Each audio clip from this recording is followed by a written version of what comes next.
নমস্কাৰ বন্ধুসকল ক্ৰিসমাছ মিনি ৱৰ্ল্ডৰ অন্যটা ভিডিঅ'লৈ আপোনালোক সকলোকে স্বাগতম জনাইছো আৰু আজি হ'ল দ্বিতীয় দিন যেহেতু আগৰ ভিডিঅ'টোত মই আপোনালোকক দেখাইছিলো বিয়াৰ প্ৰস্তুতি কেনে হৈছে তাৰ পিছৰ পৰ্যায়টো দেখুৱা হৈছে আৰু গাঁৱৰ যিমান জেঠাই পেহী নানি আছে সকলোৱে আহিছে আপোনাৰ আদা নহৰুৰ পৰা তামোল পাণ মিঠাই সকলোবোৰৰ ক্ষেত্ৰত মিঠাই ডিপাৰ্টমেণ্টত আমাৰ মামী আৰু বাই পেহী সকল আছে আৰু নহৰু আদা আৰু তামোলৰ ডিপাৰ্টমেণ্টত আছে আমাৰ নানি জেঠাই সকল আৰু এয়া আমাৰ কইনা কাম কেতিয়াও শেষ নহয় যিমানো বহিবলৈ কয় তাই কৰিবই আৰু এয়া আপোনাৰ মগিবৰ পাছত আমাৰ বয়সস্থ মানে আমাৰ জ্যেষ্ঠসকলক মতা হৈছে আৰু বিয়াৰ আলোচনা কৰা হৈছে আৰু তাৰ পাছত আপোনাৰ ইছাৰ বাদত আমাৰ ডেকা জামাত চপোৱা হৈছে আৰু এয়া চক লালুৰ কিমান ফূৰ্তি বিয়াত হি চব দিয়াৰ দায়িত্ব হিয়ে লৈছে আৰু প্ৰত্যেককে যোনেই আহিছে বিয়াৰ চব হিয়ে দিছে আৰু এনেকৈ ডেকা আৰু বয়সস্থসকলৰ মাৰ লগত পৃথকভাৱে আলোচনা কৰা হ'ল বিয়া সন্দৰ্ভত আৰু ইয়াৰ পাছতে আমাৰ চাহৰ ব্যৱস্থা কৰা হৈছিল তেখেতসকলৰ বাবে আৰু এয়া তাৰো এটা আংশিক দৃশ্য মই ইয়াতে এড কৰিলোঁ আৰু তাৰ পাছতে সকলোবোৰ কাক কি দায়িত্ব দিয়া হ'ব এই বিষয়ে বিতংভাৱে তেওঁলোকে আলোচনা কৰিলে খোৱাৰ দায়িত্বত কেনেকৈ ল'ৰাবোৰ থাকিব তেওঁলোকে নিজৰ মাজতে আলোচনা কৰি ল'লে আৰু তাৰ পাছত এয়া হ'ল আমাৰ পিছদিনাখনৰ দৃশ্য এয়া মোৰ আম্মাই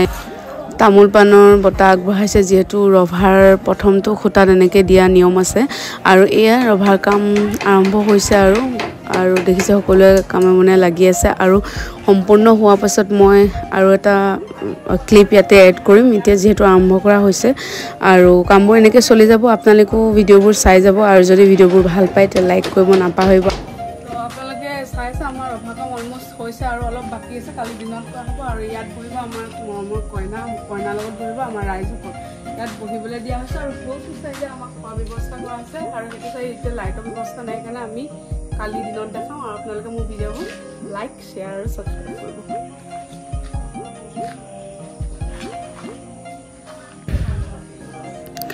আৰু ইয়াৰ পাছতে পিছদিনাখনৰ দৃশ্য মই আপোনালোকৰ আগত এতিয়া দাঙি ধৰিম এয়া হ'ল মোৰ ভতিজা আৰু সিহঁতি বিয়া খবৰ কৰিব আহিছে যি নহওক পৰিয়ালৰ বিয়া বুলি সিহঁতিও হাতে কামে যি পাৰিছে লাগিছে আৰু এইটো কাৰণে আমাৰ বহুত ভাল লাগে আমাৰ বাই ভনী ককাই ভাইৰ মাজত এইটো বহুত এটা বণ্ডিং এটা আছে আৰু এয়া হ'ল বাইদেউৰ লগত যি সৰু সুৰা আমাৰ ঘৰৰ পৰা উপহাৰ দিব লৈছে সেই উপহাৰসমূহ ভালকৈ মানে আপোনাৰ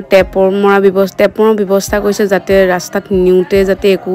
বিসংগতি দেখা নাযায় তাৰ কাৰণে এইবোৰ কৰা হৈছে মই আপোনালোকৰ ৰভা তললৈ লৈ যাম যিহেতু ৰভাৰ কাম মানে 90% হৈ গ'ল এইফালৰ পৰা আহিব এণ্ট্ৰেঞ্চটো এইফালৰ পৰা দেখাই দিছোঁ মই কাম বৰ্তমান আৰম্ভ কৰি আছে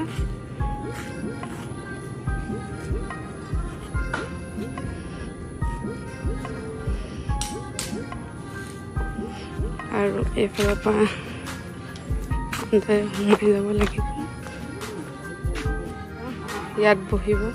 কইনা যিহেতু মই ৰাতি দেখাইছিলোঁ কিন্তু এতিয়া ভাবিলোঁ আৰু এবাৰ দেখাই দিওঁ এইফালেও খোৱা ব্যৱস্থা কৰা হৈছে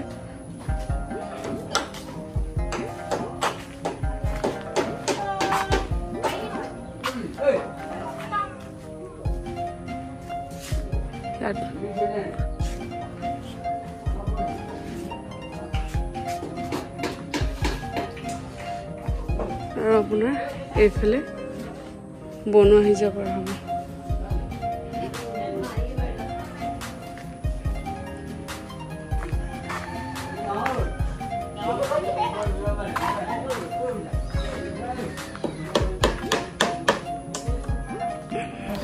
বন্ধুসকল মানুহ যদি ভিৰ হয় তেতিয়াহ'লে খানা জেগাটো অলপ সৰু হোৱাৰ কাৰণে সকলোৱে চিন্তা কৰি আছিল কিন্তু এতিয়া ডিচাইড কৰা হ'ল যে তাততো মহিলাসকলক খোৱা হ'ব আৰু এইফালে পুৰুষসকলৰ কাৰণে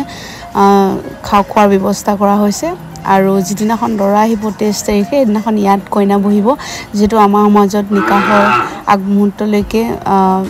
আপোনাৰ দৰাই কইনাক নেদেখে সেইকাৰণে দৰাক ছেপাৰেটকৈ বহোৱা হয় আৰু কইনাক ছেপাৰেটকৈ বহোৱা হয় আৰু এয়া আমাৰ দাদা খুৰীহঁতি আহিছে বিয়া খবৰ কৰিবলৈ লগতে আমাৰ আহিছে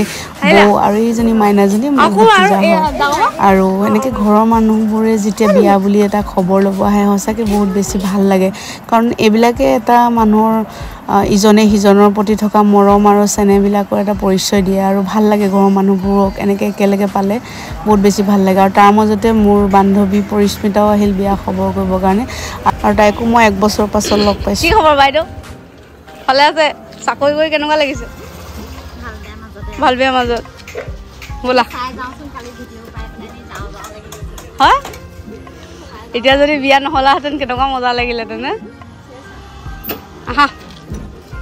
মইনা কলিজা সি নগ'লে ভালেই লাগে পাই আহক ৰাইজ আপোনাক এতিয়া এইফালে দেখুৱাব লাগিব ন বলক সেইকাৰণে থেংক ইউ আৰু অলপ টাইম আমি থাকি মেলি কথা বতৰা পাতিলোঁ চাহ তাহ খাই যাব ওলালে কাৰণ মাইনাটো ঘৰত আহিছে বিয়ালে মজা আছে আৰু মোৰ চেনেলটো ছাবস্ক্ৰাইব কৰিব কৈ দে ৰাইজ সকলো আমাৰ মানে মোৰ মৰমৰ বান্ধৱীৰ চেনেলটো ছাবস্ক্ৰাইব কৰি দিব দে সকলোৱে বাই বাই যেহেতু দুপৰীয়া সময়ো হৈ আহিছিল সেইকাৰণে আমি সকলোৱে মিলি দুপৰীয়া সাজ খালোঁ মানুহ অলপ সৰহ হোৱাৰ কাৰণে 2খন ডাইনিঙৰ ব্যৱস্থা কৰা হ'ল ইয়াত আমাৰ খুৰীহঁতি বেটীহঁতি খালে আৰু ইফালে আমি দাদাহঁতৰ লগত খালোঁ আৰু খোৱা বোৱা হোৱাৰ পাছত অলপমান এনেকৈ ঘৰুৱা আলোচনা হ'ল আৰু সময় 4 বাজি গৈছিল তেওঁলোকৰ ঘৰত অকণমান অসুবিধা হয় সেইকাৰণে সোনকালে যাব ওলালে আৰু ভাল লাগিলে এনেকৈ ঘৰৰ মানুহবোৰ আহি থাকিলে সঁচাকৈ ভাল লাগে আৰু নিজৰ ফেমিলিটোক লগ পাই কাৰণে ভাল নালাগে ন আৰু এয়া দাদাই সদায় দিয়া নিচিনাকৈ কিবা এটা হাত খৰচ দি থৈ যায় আৰু আমি যিমানো ডাঙৰ হৈ কিয় নাযাওঁ আমাৰ ডাঙৰ পৰা পোৱা এইবোৰ মৰমৰ টোপোলা কোনে এৰিব বিচাৰে কওকচোন তো বন্ধুসকল আজি ভিডিঅ'টোত ইমানখিনিয়ে মই দেখাবলৈ পাৰিলোঁ আৰু যিমান দূৰ সম্ভৱ মই চেষ্টা কৰোঁ দেখাবলৈ আৰু নেক্সট ভিডিঅ'বোৰ আহি আছে তেতিয়ালৈকে ভালকৈ থাকক আকৌ লগ পাম বাই বাই